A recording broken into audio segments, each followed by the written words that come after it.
This is the 2024 Maserati GranCabrio Trofeo. Now, this is essentially a GranTurismo in a convertible version. There are some differences, and we're going to take it for a test drive, and you're going to join us because it's going to be fun. Let's get started with the front of the vehicle. The first thing you're going to note is those LED headlights. They're quite a unique signature, and then in the center of the grille, you've got that large Maserati logo and a throwback logo on the top of the original Maserati as a throwback. We have reviewed the GranTurismo on our channel, and it sets a new standard for the Maserati brand.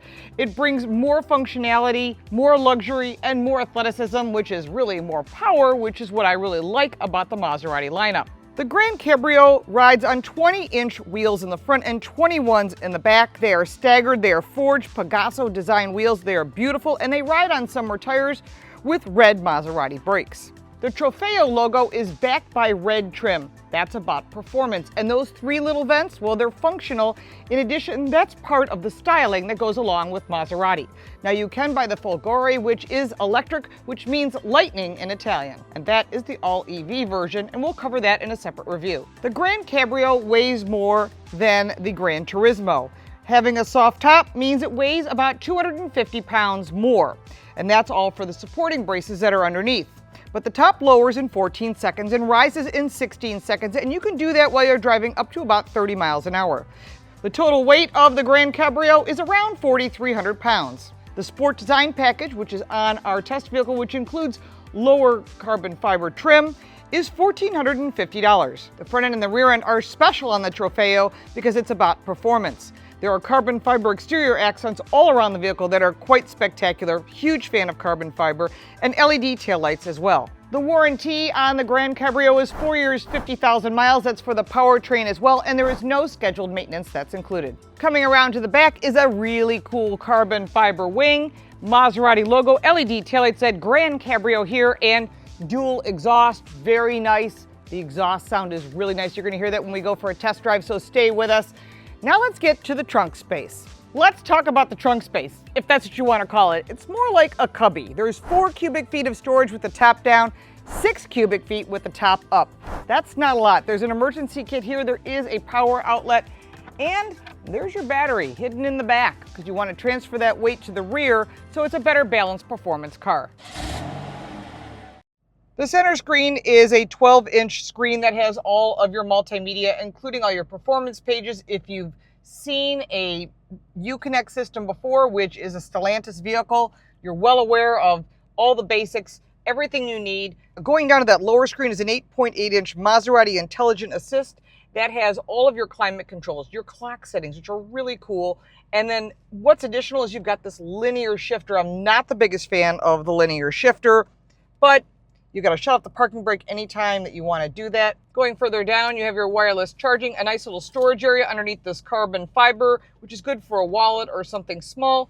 Cup holder, which I'm not the biggest fan of because you can't put anything, even a can of Monster or soda will not fit in there. It might fit a coffee cup. You have to pull out the center, which means you can then only put one item in there, and that is a problem. Beautiful interior, pure leather, hand stitching, lovely carbon fiber. When it comes to the interior, there is extended full grain leather, and if you saw my trip to Italy, you'll see that we talked about Italian leather and how they use the real deal. That's all the way around the seat. This is real leather, real stitching, and that includes the Maserati logo, a beautiful Italian logo there. And that seating is really, really pretty. It is heated, it is ventilated, and the steering wheel is heated as well. I like the fact that there is a flat bottom steering wheel, makes it easier to get in and out, but that's also what performance cars always have. Going into the back seat, well, I'm not even going to try and sit back there because as you can see, there is no room. And I have this seat set for me, and I'm 5'8", and there's barely any room. Good for a dog, good for golf clubs, good for little kids. And believe it or not, there are 2 child safety seats back here. But I don't know if I'd put my kids back here, maybe if they're older, but certainly not a baby. But in the back, you also have 2 cup holders, as well as USB-A and USB-C charge ports. And there's a speaker back here too, so you can get to hear the sounds. Seats 2 people in the second row. In the center, you also have 1 single vent, which is better than not having anything, and there is nothing behind either of the seats, except for a little hook for hanging those little items that you might have. Under the hood is a twin turbocharged 3-liter V6 engine with 542 horsepower and 479 pound-feet of torque. They all come all-wheel drive, and they're backed by an 8-speed automatic transmission, which is standard. Fuel economy is 17 miles a gallon in the city and 26 on the highway. 0 to 60 time, 3.2 seconds, and that quad exhaust, that's standard. If you wish to get the fully electric version of this car, the Folgore will be done on a separate review. All of these vehicles have adaptive air suspension, as well as active dampening system and different drive modes, which include the Corsa mode, which has a launch control, which is the high performance mode. Otherwise, you've got Sport, GT, and Comfort modes. When you own a GranCabrio, you can drive it in a lot of different drive modes. I like the Sport, it's a nice balance. But since I have racing experience, I'm going to go to Corsa this morning because it's a beautiful Saturday morning. It's a bit chilly out right now, but I want to go for a little spirited drive.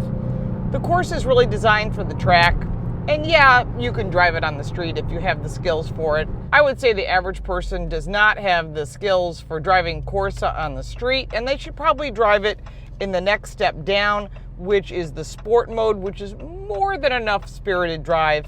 And you can put the top down. When it's a beautiful day and it's warmer. When it's colder here in the upper half of the country, sometimes you got to drive with the top up. It's also a little quieter and better for filming. But as far as the vehicle itself, if you've driven a Maserati before, or any sports car for that matter, you'll find this to be a pretty usable car. The biggest downfall, obviously, is cargo space. So if you're going to go anywhere and buy anything, unless it's more than a bottle of wine, it's probably not going to fit in the trunk. But this vehicle is not meant to be your daily driver. I guess it could be. It's all-wheel drive, and it's actually really easy to drive. I think that's one of the biggest things when you look at a car like this. There's an intimidation factor, especially if this is your first sports car. People think, oh, these are going to be really hard to drive. It's actually really easy to drive, very comfortable, and that's even in the Sport mode. If I drop down to the Comfort mode, the super relaxing mode, you wouldn't even know you're driving a sports car. I mean, it's really easy to drive, great visibility out the front. The back, maybe not so much, but put the top down, you'll have plenty of visibility. But that's why there's mirrors and there's an around view camera. You could drive this like a daily driver car, no problem, in the Comfort mode. Jump up to that GT mode, it's going to be a little bit more of a sports car. And that's good. But when you're buying something at this level with this kind of horsepower, to me, you want to drive it in the Sport mode. That gives you the exhaust sound. It gives you all the flavor of what it means to own a sports car. And what does that really mean? Well, that means you get the sound. You get the feeling of driving aggressively into corners. You get good brakes. You get instant acceleration. We're talking about a lot of horsepower here. This puts this car into supercar range. So if you're looking at a car in this price point, whether it be like a Jaguar F-Type, for example, which we did a beautiful drive in recently in Spain, absolutely compare these cars and you'll see this is a true car. This is a true Italian sports car. And I think that's something people consider when you're looking at maybe a Ferrari. You can't park it just about anywhere. The Maserati you can park anywhere. You can take it to a cruise night and people will drool on it. And it's a beautiful car. Of course, the paint color you choose and the top color you choose are definitely going to be options. And there are like 5 different rooftop colors for the soft top. So you can find what makes you happy. Interior color choices, lots of choices. A lot of the brands have that. When you're in this price point for a vehicle, there's a lot of choices that you can add. You can add additional ADAS system, which is kind of expensive. I think it should be standard. Safety is critical. Some people don't want that. They don't want to pay extra for safety features they're not going to use. So make sure to look at the list of what's available extra. You may not want all that stuff that people like, but forward collision warning, I think, is an important safety feature you should add.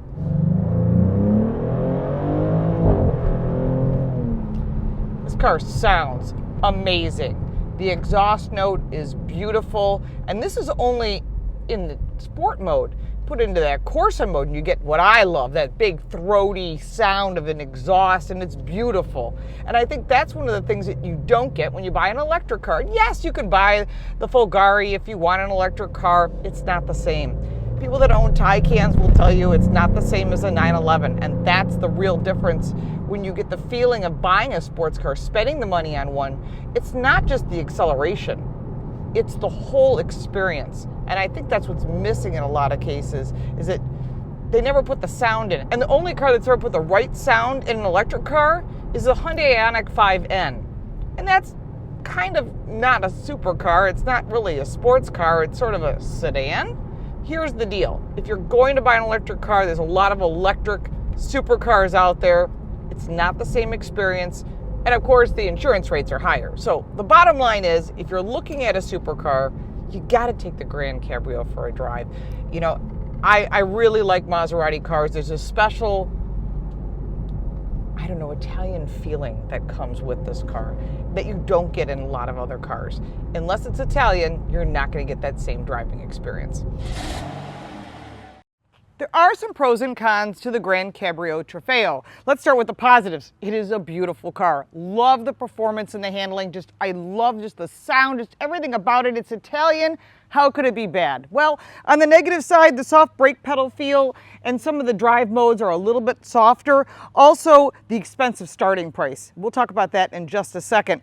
And I'd love to see a manual transmission option. And there are quite a few different competitors that I highly suggest you test drive all of them and check with your insurance agent, because if you're buying a car in this price point, there are a lot of options, starting off with the Chevrolet Corvette, and there are different trim levels, whether you're buying an E-Ray or you want to buy a Z06 or just a Corvette, some great value in those vehicles. The Porsche 911, again, lots of different trim levels. I'm a fan of the GT3 RS, but that puts you into a whole different price point as well. The Mclaren Artura Spider, which we've also reviewed, the Aston Martin Vantage, Jaguar F-Type, which we just did a beautiful drive from the Mediterranean to the Atlantic. Check that out on our channel. And the Mercedes-Benz AMG GT, which we've also recently reviewed. Now let's talk about the price for the 2024 Maserati GranCabrio Trofeo. Now the starting price is $203,000, and since we have all the boxes checked, including this very cool matte colored paint, which I highly suggest you read all the details before you decide to purchase a flat colored vehicle. You're going to have to get it paint protected, because if you get a high spot, in other words, you rub something on the paint like a bird dropping or a bee dropping, it's going to become shiny, and then it's going to be very frustrating, and it's going to impact your resale value as well. Our test vehicle came in at $231,200. That's a lot of money. That opens you up to a lot of different cars in different categories. Make sure you test drive all the different vehicles you're considering in that price point, because that opens up to a lot of different vehicles. If you have any additional questions on the GranCabrio, put them down below. Let's start the conversation. If you bought one of these, I want to hear your experience. We need to share this, so if you go to buy one, you'll know what other people are experiencing. If you got value from this video, please like and subscribe. Share this video with your friends. Even if you don't buy one, it's always fun to take one for a test drive. If you'd like to support our channel, you can buy me a cup of coffee. The link for that is down below, as well as all the links to all of our social media, the book, the website, and everything else. If you'd like to support our channel, you can buy me a cup of coffee. The link for that is down below in the description, as well as all the ways to reach me. I'm LaurenFix. Thanks so much for watching.